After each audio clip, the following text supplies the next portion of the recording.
Good afternoon, everyone, and I will be discussing some different yet relevant topic in the CKM syndrome. This is the microplastic and bisphenol A, diabetes development and its complication. So these are the agenda.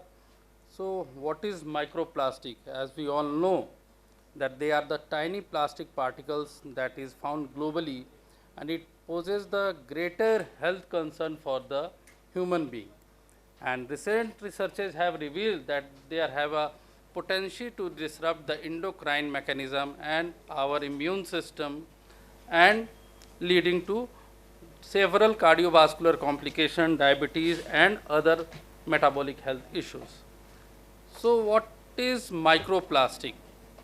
They are the plastics which are less than 5 millimeters, and what is nanoplastic? That is even smaller, that is 100 nanometers. So they are produced from the debris of the plastic, as we are regularly using the plastic bottles, cups, canned food. They all contains these nanoparticles that is very hazardous for our health. And due to their resistant in nature, they most of the time they persist for years and years. They are not degradable. So when they are dumped into the ocean, they are being ingested by zooplanktons, and when the predators take like fish, and it the after human consumption, it comes into the food cycle of our system, leading to multiple complications and development of diabetes also. So I will be discussing in, because the microplastic is a, we can say, a menace which can cause cancers, asthma, autoimmune disease, all the endocrine disrupting activity. I will be focusing on the bisphenol A and its overview. So this is the synthetic compound which has a two phenol rings which are bound by methyl bridge, and these are widely used commercially, and it has a it has shown to have a endocrine disrupting activity. So it comes under the endocrine disruptive chemicals, and the common sources are cups, toys, resins, thermal printers, etc. And all these bisphenol can go into the human body by means of inhalation, ingestion, and to some extent the dermal contact. And we can see all the important organs are being damaged by this bisphenol, whether it is a reproductive system or immune system, endocrine function, neurological system, hepatic, kidney, and metabolic symptoms. So as we know, the diabetes is a global burden, and the incidence is 537, which is expected to rise by 780 millions by 2055. And we have a different, we all know the traditional risk factor of diabetes, that is sedentary lifestyle, poor dietary intake, genetic, but now the emerging risk factor is coming into play, that is bisphenol A, which is an independent risk factor for development of diabetes and its related complication. So what's the role of BPA in diabetes development? Now, the diabetes, when the BPA is, the human body is exposed to the BPA, it leads to several reactive oxidative stress syndrome, mitochondrial damage, and ultimately it disrupt the insulin signaling pathway, leading to reduced glucose uptake. And it also with the endocrine disrupting activity, it inhibits the several hormones that is needed for proper metabolism, and it alters the BPA has been found to increase the senescence, like they alter the ratio of anti-apoptotic and pro-apoptotic system in our body, leading to the beta cell injury and dysfunction, which leads to diabetes progression and ultimately its complication. So these are some of the actually most of the trials and studies are from rodents and mice, but some of the studies that have shown, like I have segregated 3 or 4 longitudinal, cross-sectional and some traditional risk factor, they have shown that the BPA exposure is clearly linked to the incidence of diabetes, and it is an independent risk factor whether patient is obese or having or he is lean. They BPA exposure leads to diabetes development, and this data have shown what is the link of epidemiological evidence that links to the BPA to diabetes. There is a higher circulating microplastic in diabetes versus healthy controls. So, whether it is from blood or from urine, the BPA level is said to be high when the patient is diabetic or pre-diabetic, and higher the level of microplastic, it has a positive correlation between HbA1c and fasting glucose. So, it is independent risk apart from BMI, age and lifestyle, and when it is combined with obesity, it doubles the risk because of the inflammatory nature and oxidative stress. Patient having a disturbed lipid metabolism leading to obesity, and if the patient is already obese and he is exposed to BPA, there is a interplay between the obesity and diabetes leading to increased surge of diabetes in that patient. So, these are the mechanisms leading to diabetes development, like oxidative stress, mitochondrial dysfunction, insulin resistance, and gut microbiota is also play a very vital role in the patient of in the humans who are exposed to BPA, because there is a inflammation in the ileum, and there is a hepatic fibrosis due to some genetic mutation leading to the dysbiosis, and gut liver axis plays a vital role in development of diabetes. Apart from the mitochondrial damage, there the adiponectin also reduction occurs when patient is exposed to BPA, because it down regulates the AKT signaling pathway in adipocyte, and also WNT-B-catenin activation leading to liver stellar cells formation and liver fibrosis, which leads to the glucose intolerance. And it is not only the causation of diabetes occurs when the patient is exposed to BPA, but it also have a several diabetic related complication when patient is having a higher BPA level in the urine or the sample.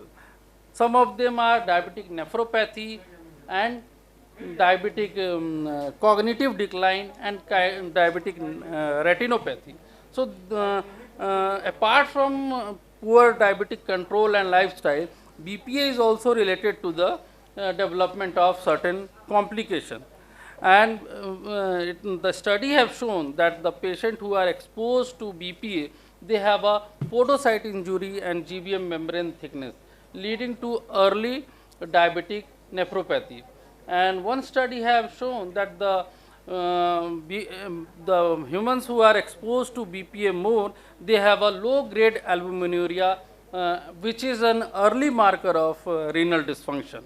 And when the patient is already compromised with the diabetic kidney disease, BPA accumulation itself worsens the condition of diabetic nephropathy. So, what are the mechanisms that play a role in the kidney damage? Again, most of the causation of BPA induced diabetic nephropathy is the sclerosis and podocyte injury, that is due to the oxidative stress and mitochondrial damage. And also it has shown that BPA activates the xanthine oxidase pathway, which leads to hyperuricemia, which can alter the renal cardiac diabetic axis in patient with the diabetes. Now, we know that the patient who are diabetic of more than 60, there is around 20% chances of developing diabetic cognitive dysfunction, but when it is associated with the BPA exposure, it enhances further, and BPA impairs the cognitive function, leading to temporary or permanent or short-term memory loss. And there is disruption of brain insulin and GLUT2 and 1 pathway, which leads to diabetic cognitive decline and neurotoxicity and neurotransmitter changes. Some animal study and mice study has shown that exposure to BPA, there is a deposition of tau-like protein that we see in the patient with Alzheimer's and dementia. So BPA also increases the amyloid deposition and tau protein deposition, which we see in the normal Alzheimer's patient and diabetic dementia. Now, the diabetic retinopathy, also due to oxidative stress, there is a disruption in the normal retinal growth and structure. So, most of the complication of microplastic and BPA is due to the mitochondrial dysfunction, extracellular matrix deposition, and reactive oxygen species, that is oxidative stress, which is linked to the BPA.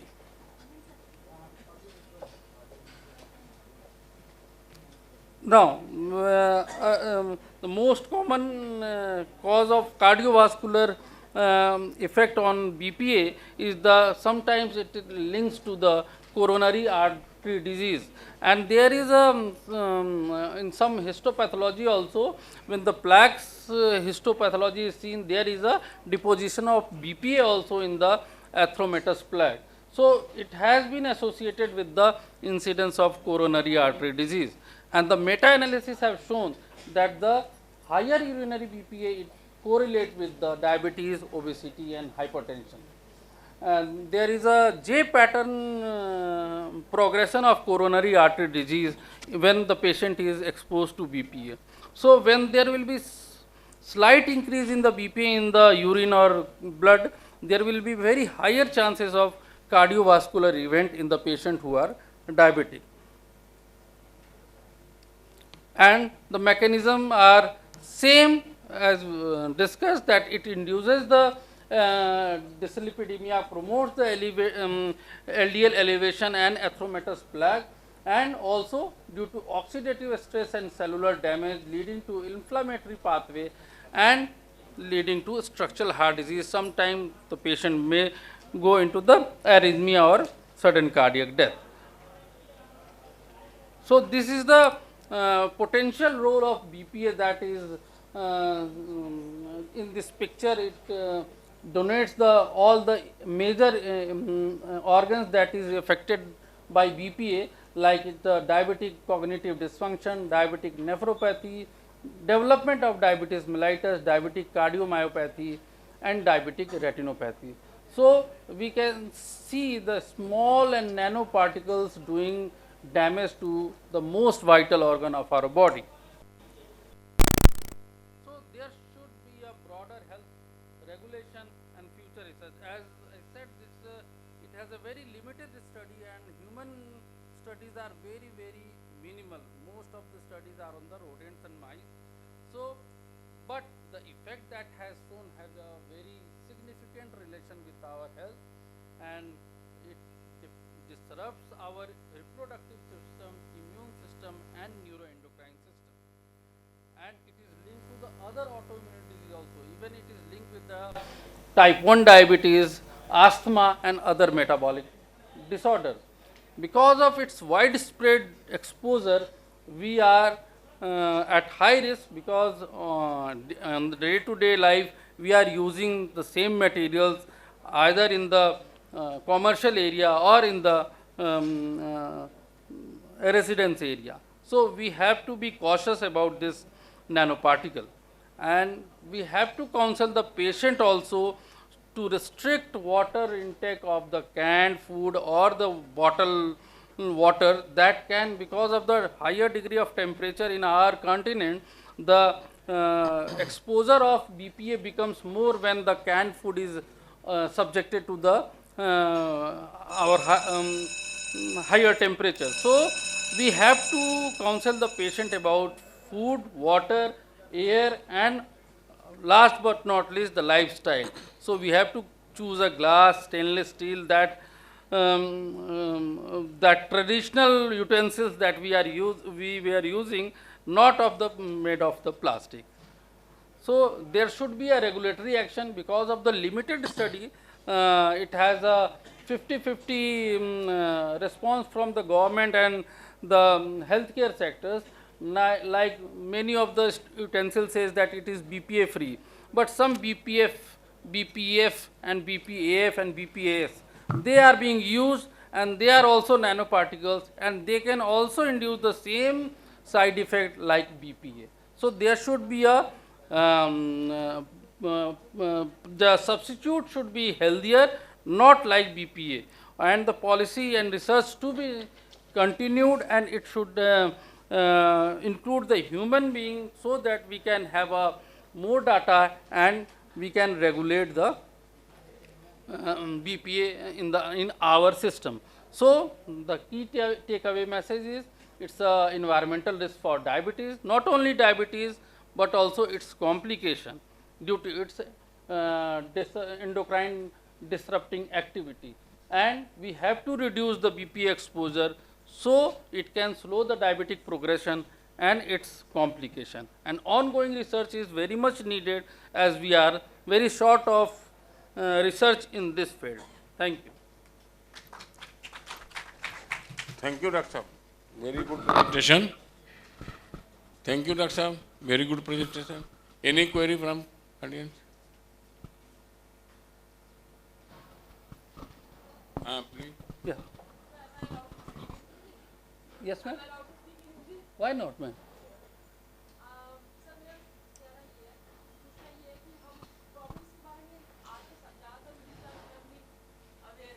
जी जी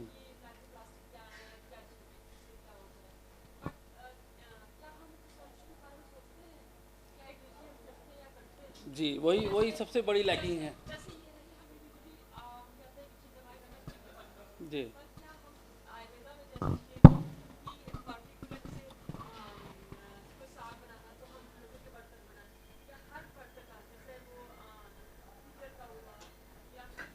तांबे का जी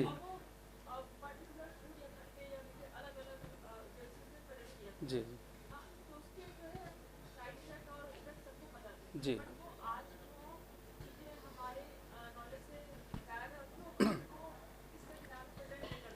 जी जी जी। तो ये public awareness बहुत ज़रूरी है ma'am. ये केवल एक आके हमें कॉन्फ्रेंस हॉल में केवल ये बात नहीं करनी है, और इसको मिनिस्ट्रियल लेवल तक भी बात जानी चाहिए, क्योंकि पहले जो हेल्दी स्टाइल यूज़ होता था, जैसे तांबे का पानी, जिस ग्लास उसमें पानी पीना होता था, लोहे के कढ़ाई में खाना बनता था जिससे आयरन की कमी नहीं होती थी, अभी भी हम लोग खुद यूज़ कर रहे हैं मैम। अगर हम लोग स्विगी जोमेटो से कर रहे हैं, they are giving us the plastic container, और खा भी रहे हैं, प्लास्टिक बॉटल से पी भी रहे हैं, कोक भी पी रहे हैं, that is also canned food. तो अपने तरफ से हटाना तो इम्पॉर्टेंट है, लेकिन पब्लिक अवेयरनेस इम्पॉर्टेंट बहुत है, और इससे गवर्नमेंट सरकार को एक चाहिए कि इनिशिएटिव लेना चाहिए। जैसे ऐड दिया जाता है, उसी तरह रेडियो में, न्यूज़पेपर में, समाचारों में, ये भी एक चीज़, एक फॉर द हेल्थ बेनिफिट ये होना चाहिए। और हमें भी as a clinician public awareness के लिए अपने क्लिनिक में, हॉस्पिटल में एजुकेटर, होर्डिंग और ये सब लगनी चाहिए, कि जिससे उन लोग को, सारे लोग को पता चले। नहीं जी जी जी बिल्कुल जी मैम जी जी मैम बिल्कुल बिल्कुल जी जी। शुरुआत तो हम ही लोग को करनी है मैम, पहले हम लोग सही होंगे फिर तो दूसरे को सुधारेंगे। बिल्कुल जी जी बिल्कुल बिल्कुल बिल्कुल हाँ जी।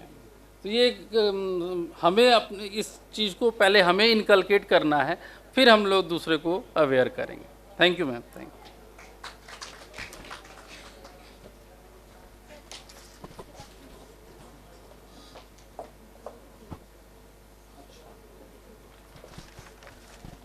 Thank you so much sir for the great information and the knowledge you shared with us. And now अभी हम टी ब्रेक लेंगे एक, एंड फिर स्टार्ट करेंगे सेशन जस्ट फॉर 10 minutes.